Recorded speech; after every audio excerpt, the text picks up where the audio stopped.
Assalamu alaikum dear students. How are you today? You will be fine. I hope so. आज हम पढ़ने जा रहे हैं प्रिपरेशन ऑफ एसिटाल्डिहाइड। हमारी बुक में दोनों एल्डिहाइड्स यानी फॉर्मल्डिहाइड और एसिटाल्डिहाइड की प्रिपरेशन थी, जिसमें हमने फॉर्मल्डिहाइड की प्रिपरेशन अपने लास्ट लेक्चर में पढ़ी थी, जिसका डिस्क्रिप्शन में आपको लिंक मिल जाएगा प्लेलिस्ट के अंदर जो चैप्टर की है। एनीहाउ आज हम जो जिक्र कर रहे हैं वो है एसिटाल्डिहाइड। एसिटाल्डिहाइड इतना मुश्किल नहीं है, बिल्कुल उसी तरीके से जैसे हमने फॉर्मल्डिहाइड के बारे में सीखा था। पहले उसकी डायग्राम में क्या चीज़ आपने बनानी है और किस किस तरीके से वो इस्तेमाल होगी, बेसिक कंस्ट्रक्शन है और फिर वर्किंग में उसका रिएक्शन है। जो आप लिख देंगे तो आपका लॉन्ग क्वेश्चन कंप्लीट हो जाएगा। तो चलते हैं अपने क्वेश्चन की तरफ। तो चलते हैं पहले अपनी कंस्ट्रक्शन की तरफ। कोशिश करें कि आप भी पेन उठा लें और कॉपी के साथ साथ कॉपी को लेकर साथ साथ मेरे बनाते रहें। तो देखो भाई, ये आपने सबसे पहले वही जो लास्ट टाइम हमने बनाया था, एक राउंड बॉटम फ्लास्क ले लेनी है। ठीक है, मतलब आप कोशिश करें कि आप कंपास के जरिए से राउंड शेप बनाएं और फिर इसके बाद आपने यहां से एक नेक बनानी है। ठीक है जी। और इसमें अब आपने कुछ ट्यूब्स दाखिल करनी है और निकालनी है। यहां पर यकीनन कुछ पड़ा होगा, क्या होगा वो मैं आपको सिखाता हूं अभी के अभी। तो बहरहाल सबसे पहले आप कोशिश करें कि यहां पर दाखिल करें एक थिसल फनल। ये एक पाइप है जो मैं बना रहा हूं, ये अंदर तक जाता है, मतलब लिक्विड में डिप होता है। ये एक ट्यूब है। इसके ऊपर आपके पास इस तरह से एक कंटेनर की तरह नेक होती है, या कह लीजिए एक कंटेनर होता है छोटा सा, जिसमें जो चीज डालेंगे वो बहती हुई कहां जाएगी, निचली जानिब। अच्छा जी, इसके बाद आपने यहां से एक और पाइप डालना है, या डिलीवरी ट्यूब कह लीजिए। पाइप इसलिए कह रहा हूं कि जब आप बनाएं तो आप डबल लाइन में बना सकते हैं। ठीक है, अगर पेन से बना रहे हैं। और फिर इसके बाद आप इसको बाहर निकाल देंगे और ये अब जाएगा कंडेंसर के अंदर। ये कंडेंसर पे कैसे जाएगा वो मैं सिखा देता हूं आपको। फिलहाल मैंने एक ट्यूब बनाई है। हाँ जी, अब साथ साथ सीखते भी जाएं हमने कैसे बनाया और क्या कुछ किया। सबसे पहले हमने राउंड बॉटम फ्लास्क बनाई। आपने इस राउंड बॉटम फ्लास्क को रखना है किसके ऊपर, एक स्टैंड के ऊपर। स्टैंड में एक शेल्फ होती है और वो आप सीधी तरीके से बना सकते हैं। वरना सम टाइम ऐसा होता है कि जो आपके पास स्टैंड होते हैं कॉलेज में, उसमें एक रिंग होता है, उस रिंग पे भी इसे रख सकते हैं। लेकिन बेसिकली हमने जो ये जो हमारे पास राउंड बॉटम फ्लास्क होती है, इसको डायरेक्टली भी हीट किया जा सकता है। और सम टाइम जैसे कि हमने फॉर्मल्डिहाइड में एक्चुअली उसका जो बॉइलिंग पॉइंट था वो बहुत ही कम था, तो हमने राउंड बॉटम फ्लास्क इस्तेमाल की है। लेकिन आज हम जो इस्तेमाल करेंगे, यानी लास्ट हमने इस्तेमाल किया था मैथनल, लेकिन आज इस्तेमाल करेंगे एथनल या इथाइल अल्कोहल। तो इथाइल अल्कोहल में आप इसको डायरेक्टली भी हीट कर सकते हैं और चाहे तो फिर आप यहाँ रख सकते हैं वाटर बाथ। दोनों सूरतों में ठीक है। हमारी किताबें बना हुआ नहीं है इसलिए हमने बनाया नहीं है। अदरवाइज अगर आपने एक होमोजीनियस हीटिंग करनी है तो फिर आप वाटर बाथ भी रख सकते हैं, जो आपको लास्ट लेक्चर में दिखाया गया था। अब चलते हैं इस स्टैंड को कंप्लीट करते हैं। स्टैंड का एक होगा रॉड, ये अलग हो जाता है।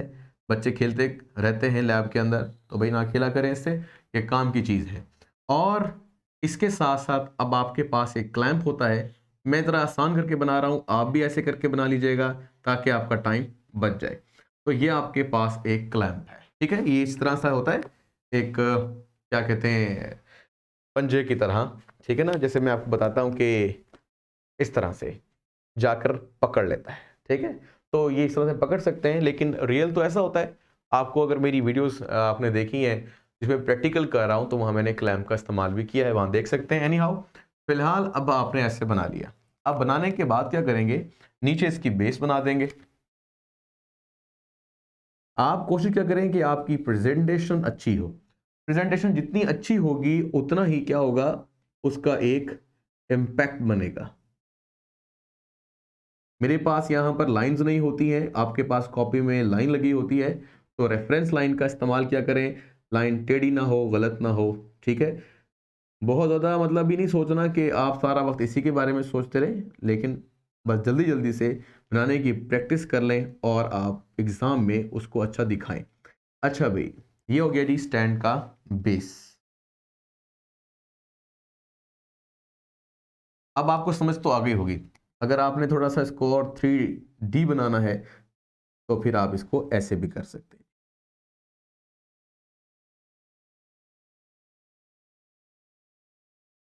इस रॉड को आप थोड़ा सा चौड़ा कर लें, या फिर जैसे ऐसे होता है ड्राइंग की क्लास हो रही है,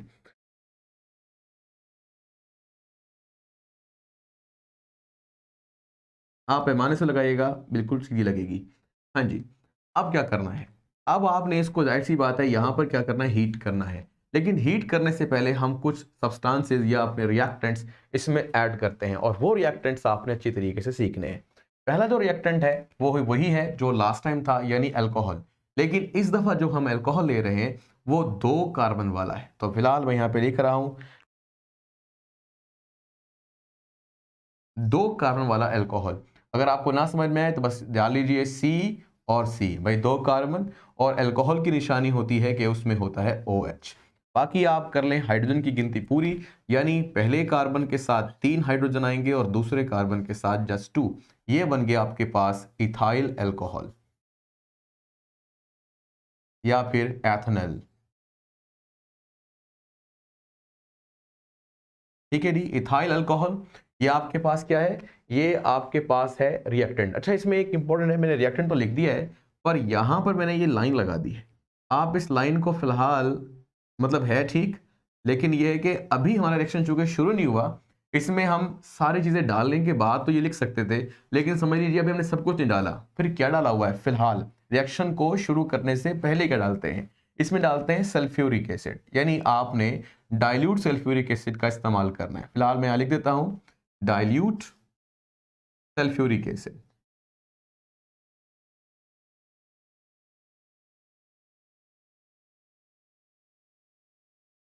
अगर आप सल्फ्यूरिक एसिड पुराना लिखें, टाइम बचा लें, H2SO4 लिखें और उसके नीचे लिख दें डाइल्यूट, तो भी ठीक होगा। ठीक है। अच्छा जी, फिर इसके बाद आगे चलते हैं, अगली बात क्या करने लगे हैं। अगली बात यह है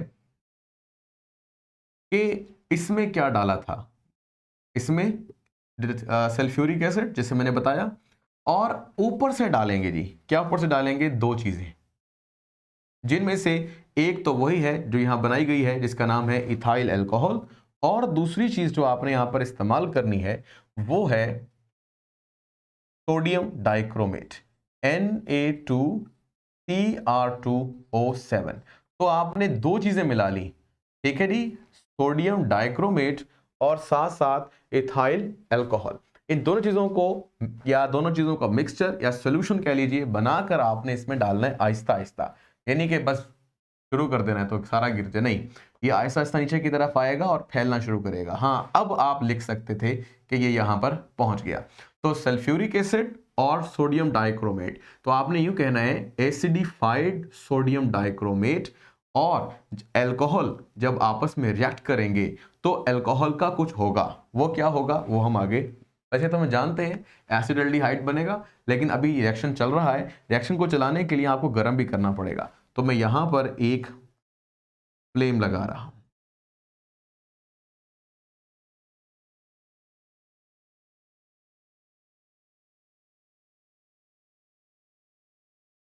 ठीक है जी, ये वही बर्नर बर्नर, और इससे हमने करना है गर्म। अब होगा रिएक्शन शुरू, और रिएक्शन होगा बहुत ही तेजी से, विगरस रिएक्शन होगा। अब मैं दोबारा समझा रहा हूं कि 2-3 चीजें हमने ऐड की हैं, वो मैं लिख देता हूं आपको ताकि आपको समझ में आ जाए। सबसे पहले आप लिख देंगे अल्कोहल, जब आप रिएक्शन को राइट करेंगे तो लिख सकते हैं C2H5, C2CH3CH2 भी लिख सकते हैं, ऐसे भी लिख सकते हैं। और फिर आपने एरो पे लिखना है वो बाकी 2 चीजें, पहले अल्कोहल कंप्लीट कर लें, फिर एरो पे लिख दें जो हमने मजीद डाला है। जैसे क्या डाला है भाई, सोडियम डाइक्रोमेट Na2Cr2O7,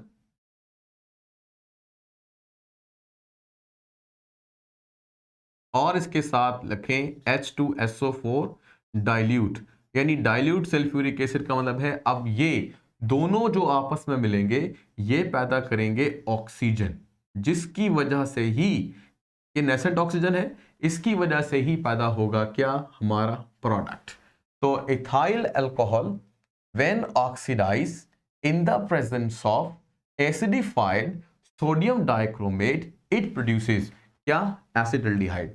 थोड़ा सा पुरानी बात भी यही है, हमने कई दफा पढ़ा था जब हमने अल्केन के अंदर रिएक्शन किए थे कि अल्केन की ऑक्सीडेशन क्या देती है, अल्कोहल, अल्कोहल की ऑक्सीडेशन एल्डिहाइड, एल्डिहाइड की ऑक्सीडेशन कार्बोक्सिलिक एसिड। ये पूरा ध्यान में रखिएगा। अब हम बात करते हैं, चलो वो तो खत्म हो गया, अल्केन तो नहीं है यहां पर, लेकिन अल्कोहल की ऑक्सीडेशन क्या दे रही है, एल्डिहाइड। आपने बस ये करना है, कितने कार्बन है, 2, तो 2 कार्बन आपने यहां पर लिखने हैं, ये 2 कार्बन आपने लिख देने हैं और लिखने के बाद एल्डिहाइड बना देना है इसको। एल्डिहाइड का फार्मूला आपको आता है CHO, मतलब यहां पर आपने अगर डबल बॉन्ड O लगा दिया है तो यहां पर आप लगा रहे हैं H।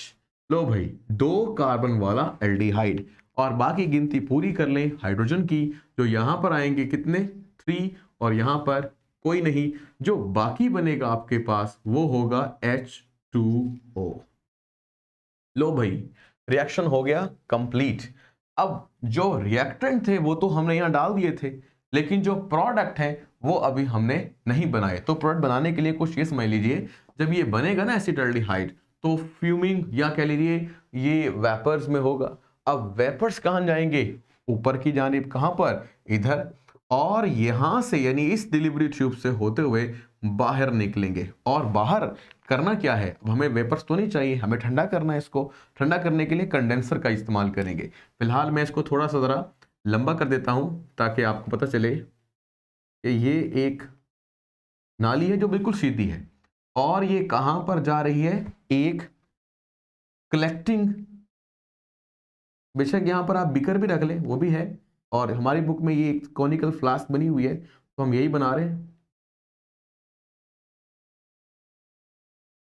ऐसे। ठीक है जी। अब इस फ्लास्क को आपने रखना है एक खास जगह के ऊपर, वो मैं रख के दिखाता हूं आपको। देखें, ये जैसे कल मैंने बताया था कि ये हमारे पास क्या है, ये हमारे पास एक टेबल है या टेबल का लेवल है। अब टेबल के लेवल की खातिर हमें यहाँ पर एक वुडन बॉक्स रखना पड़ जाता है, या कोई चीज ऊंचा करने के लिए रख सकते हैं, बुक ने भी दिखाई हुई है इसलिए मैंने लिख दी है। अच्छा, अब यूं भी हो सकता है कि आप इसको एक बड़े बीकर में रखो, बीकर के अंदर सब कुछ आ जाए तो भी ठीक है अगर आप परफॉर्म कर रहे हैं, और अगर आपने परफॉर्म नहीं करना, बस इसको जस्ट दिखाना है, तो फिर आप क्या करें, इसको ही जस्ट अपनी फ्लास्क को ही क्या करें, उस बीकर के अंदर रखें। भाई ऐसा क्यों कर रहे हैं, ऐसा इसलिए कर रहे हैं कि हम बाहर की जानिब कुछ आइस क्यूब्स डाल देंगे। ठीक है, आइस प्लस वाटर, दो चीजें डाल देंगे। ठीक है, ये जी हमने भर दिया। तो आपने क्या सीखा, आइस प्लस वाटर। भाई ये क्यों डाला है, इसकी क्या रीजन है, ये अभी अभी आपको बताते हैं। देखो भाई, अभी इसे मुकम्मल कर लें पहले। यहां पर एक अपरेटस लगेगा, ये अपरेटस कौन सा है ये मैं आपको दिखा देता हूं। बस आपने इसी तरह से बना लेना है जैसे मैं बना रहा हूं, सादा भी होते हैं पेचीदा भी। ये कंडेंसर है एक्चुअली, ये पूरा एक पार्ट होता है, ठीक है, जो यहां से जुड़ता है और यहां पर खत्म हो जाता है आखिर में। तो ये एक्चुअली ऐसा है, ये भी एक शीशे का बना हुआ है, इसके नीचे से वाटर इंटर किया जाता है, पानी हल्का हल्का आहिस्ता आहिस्ता, ठीक है, और वो ऊपर से निकलता है। ये नहीं कि बस ऐसे खाली छोड़ दिया, नहीं भी नहीं, ये एक्चुअली ये होता है कि यहाँ से पाइप लगा होता है, ठीक है जी, और यहाँ से भी एक टैप से वाटर आ रहा होता है, ये ड्रेन कर दिया जाता है, पानी निकल जाता है सस्ता। जब पानी अंदर की तरफ भरता है तो अंदर वाली ट्यूब में से हरारत को बाहर निकाल लेता है, तो ट्यूब के अंदर जो वेपर्स होते हैं वो खुद ब खुद क्या होने लगते हैं, कंडेंस, मतलब लिक्विड फॉर्म में। तो अब तक हमने क्या सीखा कि जो चीज यहां से हमने एंटर की थी वो कंडेंसर से गुजरने के बाद वेपर फॉर्म में थी ना, तो अब तब्दील हो गई है लिक्विड में, और वो लिक्विड यहां पर गिरने लगा है। आप कुछ पानी भी अंदर भर सकते हैं पहले, ठीक है, और फिर इसके बाद जो हमारे पास चीज आ रही है वो वही है जो हमने बनाना था, मतलब एसिटाल्डिहाइड, और वाटर भी साथ साथ मजीद बनेगा। ये जी सिंपल सी बात थी। फिर सवाल वहीं आ गया, सर ये आइस और वाटर का क्या चक्कर है यहाँ पर। देखो भाई, बात बिल्कुल सीधी सी है, मैंने क्या कहा है, अल्कोहल की ऑक्सीडेशन क्या देती है, एल्डिहाइड, एल्डिहाइड की ऑक्सीडेशन अल्कोहल, अल्कोहल की ऑक्सीडेशन कार्बोक्सिलिक एसिड। अब यहां पर हमने ऑक्सीडेशन ही तो की है, जब ऑक्सीडेशन की है तो अल्कोहल तब्दील हो गया एल्डिहाइड में, तो यह भी तो पॉसिबल हो सकता है ना कि रिएक्शन चलता रहे, और जो यहां से गुजरेगा ना, वहां से जस्ट और सिर्फ यानी जस्ट एसिडल्डिहाइड ही नहीं गुजरेगा, कुछ अल्कोहल की मिकदार भी आएगी, तो अल्कोहल यहां पर भी पहुंच जाएगी, अल्कोहल भी होगा और साथ साथ जो हमने बनाया एसिडल्डिहाइड वो भी होगा। और अगर ऑक्सीडेशन प्रोसीड रहे, चलती रहे, तो कार्बोक्सिलिक एसिड में तब्दील हो जाएगा। तो हमें क्या करना पड़ता है, जैसे ही ऑक्सीडेशन होती है फौरन डिस्टिलेशन करनी पड़ती है और अपना कंडेंसेशन करनी पड़ती है। कंडेंस करके हम उसे लिक्विड फॉर्म में लेकर जाते हैं और ठंडा इसलिए करते हैं क्योंकि जो रिएक्शन हो रहा है यानी ऑक्सीडेशन, ये हाई टेम्परेचर पर हो रही है। जब आपने यहां पर टेम्परेचर लो कर दिया तो ऑक्सीडेशन रुक जाएगी और उस पर जो भी प्रोडक्ट होगा वही रहेगा, जैसे कि एसिटाल्डिहाइड। यानी अगर हमने रिएक्शन को प्रोसीड होने दिया जाता या उसको हम मौका देते रिएक्शन को आगे जाने का, तो वो एसिटाल्डिहाइड ना रहता बल्कि कार्बोक्सिलिक एसिड हो जाता। यही यहाँ पर एक इंपॉर्टेंट छोटी सी बात भी है जो कि आप इंट्रोडक्शन में भी लिख सकते हैं कि why we use ice mixture, या आप बोल सकते हैं why we cool down product. क्यों करते हैं, रोकने के लिए, किसको, further oxidation to carboxylic acid. तो ये आपके पास छोटा सा हिस्सा था जो मैंने बनाया। इसमें आपको अब क्या क्या समझ में आया कि it is a thistle funnel. इसको आप कोशिश क्या करें, बैलेंस अपना लेबल कर लिया करें।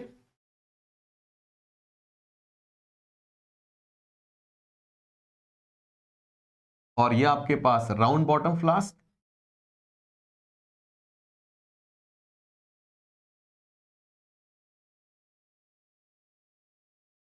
ठीक है। अंदर क्या डाला हुआ है, सल्फ्यूरिक एसिड, ये हमने बात पहले ही कर ली थी। और फिर जब बाद में आया तो क्या आया, सोडियम डाइक्रोमेट और अल्कोहल, रिएक्शन हुआ, वेपर्स बने, बाहर निकले, आपने क्या इस्तेमाल किया, कंडेंसर,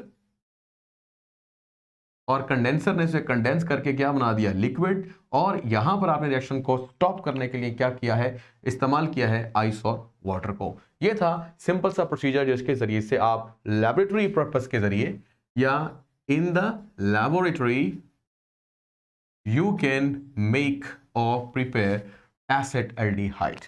अब फॉर्मल्डिहाइड और एसिटाल्डिहाइड में बिल्कुल कोई डिफरेंस नहीं है। अगर एक तरह देखें, वहां पे शुरुआत उस अल्कोहल से की थी जिसमें एक ही कार्बन था, तो एक कार्बन वाला एल्डिहाइड बना जिसको फॉर्मल्डिहाइड बोलते हैं। और जब आपने दो कार्बन वाले अल्कोहल से शुरुआत की तो आपको दो कार्बन वाला ही क्या मिला, एल्डिहाइड, जिसको हम एसिटाल्डिहाइड बोलते हैं। तो आपको कोई मुश्किल नहीं लगी। लेकिन जो चीज ज्यादा अहम है और आपने याद करनी है वो है एरो, क्योंकि वहां एरो तब्दील था और यहां एरो तब्दील है। तो अपनी कंडीशंस को अच्छी तरह से याद किया करें। इसके अलावा एक बात और भी, वो ये कि जैसे लास्ट टाइम हमने सीखा था कि जो हम तैयार करते हैं एल्डिहाइड, वहां पर भी फॉर्मेलिन की शक्ल में वो ना खालिस था, ये भी ना खालिस है, क्योंकि आपको नजर आ रहा है यहाँ वाटर भी है। यानी आप यहाँ बोल रहे हैं कि सिर्फ और सिर्फ एक ही चीज नहीं है, वाटर भी है और एसिडाल्डिहाइड भी है जो कि बेसिक प्रोडक्ट है, और कुछ अनरिएक्टेड या अनट्रीटेड आपके पास रिएक्टेंट भी यहाँ पर पहुंचे हैं। चलो उनको निकाल दें जहन से। तो यकीनन आपको अगर पानी कम करना है और अल्कोहल अपना एसिडाल्डिहाइड को बढ़ाना है तो फिर आपको करना पड़ेगा डिस्टिलेशन। आप डिस्टिलेशन कर सकते हैं और बार बार यानी रीडिस्टिलेशन भी कर सकते हैं। तो जितनी डिस्टिलेशन करेंगे उसी हिसाब से क्या होगा, आपके पास जो प्रोडक्ट है वो प्योर होता चला जाएगा। अब हम जिक्र करते हैं एक और प्रिपरेशन का। ये हमारे पास पहली प्रिपरेशन थी जिसको हम बोल रहे हैं laboratory preparation. Second one is कि हम इस्तेमाल कर सकते हैं कुछ सॉल्ट्स को। वो सॉल्ट्स किसके हैं ये मैं बताता हूं आपको। एक्चुअली ये कैल्शियम के सॉल्ट्स हैं। अब कैल्शियम के सॉल्ट्स बनाने कैसे, ये बनाना सीख जाएं तो ऑटोमेटिकली आपको रिएक्शन भी आ जाएगा। देखो सबसे पहले आपने एक काम करना है, आपने लिखना है एक acid C double bond O O H, और यहां पर आपने लिखना है H, it is called formic acid, ठीक है जी। और इसी को दो दफा लिख लीजिएगा, C double bond O O H, और यहां पर भी ये क्या लिखा, फॉर्मिक एसिड 2 टाइम्स। अब बिल्कुल दोबारा से एसिड लिखो एक, CH3 C double bond O O H, आपको पता है इसे एस्टिक एसिड बोलते हैं। इसी तरह से CH3 C double bond O O H. तो दो बातें कही मैंने आपको याद करने के लिए कि भाई एक फॉर्मिक एसिड का फार्मूला याद कर लो और एक एस्टिक एसिड का फार्मूला याद कर लें। अब देखें यहां पर कुछ और भी समझाते हैं आपको। वो क्या, अगर मैं आपसे कहूं कि मेरे पास HCl है एसिड, इस एसिड का अगर मैं H निकाल दूं, निकाल दिया, और उस H की जगह पर कोई मेटल ले आऊं जैसे कि सोडियम, तो आपको हर किसी को पता है कि it is called sodium chloride, और ये एक सॉल्ट है। तो भाई सॉल्ट बनाने का बड़ा आसान तरीका ये है कि H निकाल दो और मेटल डाल दो। तो देखो भाई, हमने यहां पर भी ऐसा ही करना है। ये H निकाल दिया, दोनों H निकाल दिए। अब एक ऐसा मेटल लेकर आओ जिसकी वैलेंसी 2 हो ताकि दोनों जुड़ सके, तो वो है कैल्शियम। ये कैल्शियम, अब पहले था फॉर्मिक एसिड, अब बन गया कैल्शियम फॉर्मेट। ये कैल्शियम का सॉल्ट है, आप बोल सकते हैं calcium salt of formic acid, calcium salt of formic acid. और बिल्कुल सेम टू सेम यहां पर भी अब आपने ऐसा ही करना है। ये H निकाल देने हैं और यहां पर लगा देना है कैल्शियम। लो भाई, क्या बन गया? दोबारा एक सॉल्ट बन गया। Now it is called a calcium salt of acetic acid. तो यही आपकी बुक में एक हेडिंग लिखी है कि acetaldehyde can be prepared by the dry distillation, या कह लें reaction between the calcium salts of acetic acid and formic. तो ड्राई डिस्टिलेशन भी ठीक है, और अगर ना भी बोलें तो reaction between the calcium salt of formic acid and calcium salt of acetic acid. ना अगर समझ में आए तो वही लिखें calcium formate and calcium acetate. फिलहाल मैं ऐसे लिख रहा हूं कैल्शियम फॉर्मेट। मैंने पहले भी कहा है कि रिएक्शन के नीचे कोशिश क्या करें, नाम लिखना आदत बना ले, तो इस तरह से आपको याद रहेगा। और ये आपके पास कैल्शियम एसीटेट। लो भाई, ये तो समझ में आ गया। अब रिएक्शन कैसे करना है तो बड़ा कॉम्प्लेक्स सा लगने लग गया है। ये इतना कॉम्प्लेक्स नहीं है, बड़ा आसान सा है। देखो मैं कैसे बताता हूं आपको, बड़ा ही आसान सा है। आपने रिएक्शन करना है। जब आप रिएक्शन करेंगे तो क्या करेंगे, अब आपने ऐसा करना है कि यहां से कैल्शियम कार्बोनेट निकालना है। भाई कैल्शियम कार्बोनेट आप कैसे निकालोगे, ये है जी बड़ी अहम। आप अपने दिमाग में ऐसे रख लो कि ये है जी Ca, एक सी और आ गया दरमियान में, यानी सी कैल्शियम, COOO, यानी ये बन गया CO3, CaCO3 निकाल दो। इस तरह यहां से भी CaCO3 निकाल दो, यानी 2 कैल्शियम कार्बोनेट आपने निकाल दिए। फिर निकाल दिए, लिख दे CaCO3। कितनी दफा निकाले हैं? 2 दफा, तो 2 दफा लिख दे कैल्शियम कार्बोनेट। अब आपने करना है क्या, जो बाकी बचा वो लिखो। देखो कैसे लिखना है, CH3 डबल बॉन्ड O, और एक H आपने ले लेना है ये वाला। ठीक है, मैं फिलहाल ऐसे करके दिखा देता हूं। ये आपके पास T, इसको जोड़ देना है इस H के साथ, कुछ रहने नहीं देना आपने। ये याद करने के लिए है, ये एक्चुअली इसका मैकेनिज्म नहीं है, बट याद करने के लिए आसान रहता है। तो ये आपने ब्लू को ब्लू से मिला देना है। ठीक है जी, तो क्या बना, CH3 CO, या C डबल बॉन्ड O, और ये क्या है H, तो ये आपके पास H क्या बन गया, एसिड एल्डिहाइड। अब दोबारा देखो आखिर में क्या करना है।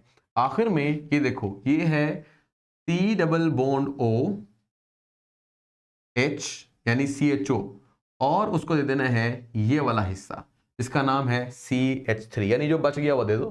तो भाई देखो CH3 CHO या C डबल बॉन्ड O, यही सेम टू सेम। उसका मतलब है, एक दफा फिर लिख दो बेशक, या यहां पर आप डाल दो 2, इसे बुक ने डाला है। तो ये जी बेसिक 2 प्रोडक्ट्स हैं, यहां पर एसिटाल्डिहाइड और कैल्शियम कार्बोनेट। तो ये रिएक्शन था द ड्राई डिस्टिलेशन। मैं फिलहाल थोड़ा सा आपको हिंट दे देता हूं, ड्राई डिस्टिलेशन।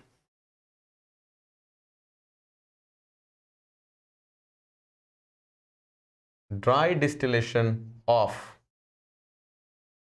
इसकी calcium salts of formic acid and calcium salt of acetic acid.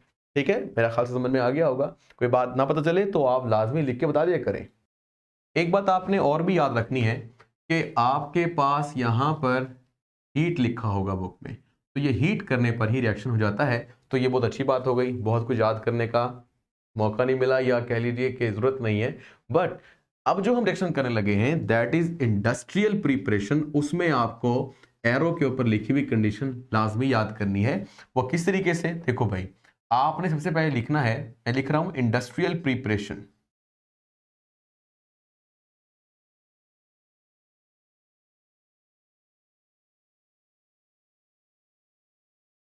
तो इंडस्ट्रियल प्रिपरेशन में आपने करना यह है कि सबसे पहले लिखो वही जो आपके रिएक्टेंट्स हैं। रिएक्टेंट याद रखिएगा, CH2 डबल बॉन्ड CH2, इसको बोलते हैं इथीन। 2 कार्बन हो तो इथ, डबल बॉन्ड हो तो इन, या एथिलीन भी बोलते हैं, ठीक है ना, यानी एथिलीन या फिर इथीन। इसकी आपने करनी है ऑक्सीडेशन। ये तो बड़ा आसान है भाई, ऑक्सीडेशन करते हैं तो O2 लिख देते हैं। देखो भाई, कभी कभी ना हम ऑक्सीजन का इस्तेमाल करते हैं, O2 लिखते हैं। O2 का मतलब, जैसे यहां हमने क्या लिखा है, नेसेंट ऑक्सीजन, ये रही। इसका मतलब है ये है कि ये ड्यूरिंग द रिएक्शन जो हमने रिएजेंट डाले हैं उनकी वजह से पैदा हुई है और उसी रिएक्शन के दौरान इस्तेमाल भी हो गई है। मतलब इसको एज अ रिएक्टेंट आप ऐड नहीं करते।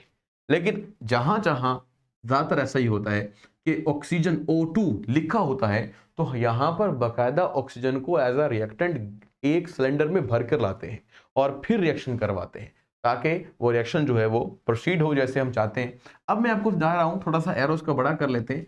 ये जो एरो है ना, ये आपने इसका बेहतरीन तरीके से याद करना है। ये पैलेडियम क्लोराइड सॉरी अपना PdCl2, और प्लस आपने इस्तेमाल करना है क्यूप्रिक क्लोराइड CuCl2। तो ये आपने 2 रिएक्टेंट लेने हैं, साथ H2O भी डाल दें। अब वही जो हमने बनाना था, क्या बनाना है, एसिडल्डिहाइड। तो लिखें आगे एसिडल्डिहाइड। देखिए 2 ही कार्बन थे, तो हमने ये 2 ही कार्बन ले लिए, और इसके बाद फिर हमने क्या किया, यहां पर CHO वैलेंसी जस्टिफाई कर लें। बस आप एसिडल्डिहाइड का फार्मूला आपको वैसे भी आता है, नहीं तो 2 कार्बन वाला एल्डिहाइड बना दें। ठीक है, ये 2 कार्बन लिए, उसको एल्डिहाइड में कन्वर्ट किया, बाकी जितने जितने H रह गए वो आप लिख दें। ये आपके पास CH3 आ गया, तो एसिडल्डिहाइड कंप्लीट हो गया। एसिडल्डिहाइड, अब थोड़ा सा अगर इसको हम रिएक्शन को जस्टिफाई करेंगे, तो जो हमारे पास नंबर ऑफ मोल्स हैं वो कुछ ज़्यादा है, यानी बैलेंस करना थोड़ा सा आपको पड़े तो यूं लिखें, यहां पर लिखें 2, इधर भी लिखें 2। ठीक है, कुछ याद कर लें तो अच्छी बात है, वरना फिर आपको इसे करना पड़ेगा। अच्छा जी, एक और भी हमारे पास प्रिपरेशन है किताब में, लेकिन वो एसिडल्डिहाइड की नहीं है, वो एसीटोन की है। बड़ी आसान सी है, यही चीज आपने उठा के लिखनी है जो यहां पर मौजूद है। जैसे मिसाल के तौर पर मैं आपको मिसाल यूं देता हूं कि जो calcium salt of acetic acid था, ये दोबारा लिखो, ये देखिए,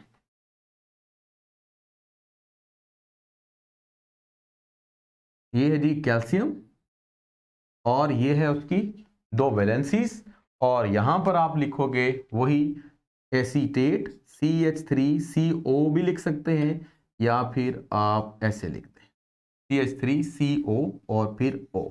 इस तरह यहां पर भी इसी तरह CH3C डबल बॉन्ड O और O, ये नीचे भी लगा सकते हैं, कोई फर्क नहीं पड़ता। हाँ भाई, जो किया था वो करो। क्या करना है, CaCO3 निकाल दो, CaCO3। अब जो बाकी बचा ना, वही डायरेक्टली लिख दो। भाई क्या बचा, CH3C डबल बॉन्ड O और CH3 लिखो,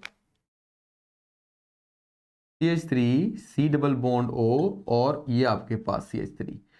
ठीक है, लास्ट टाइम मैंने सिखाया था आपको, इसको बोलते हैं एसीटोन। ये इतना मुश्किल नहीं था, लेकिन ये एसिटल्डिहाइड की तैयारी भी नहीं है।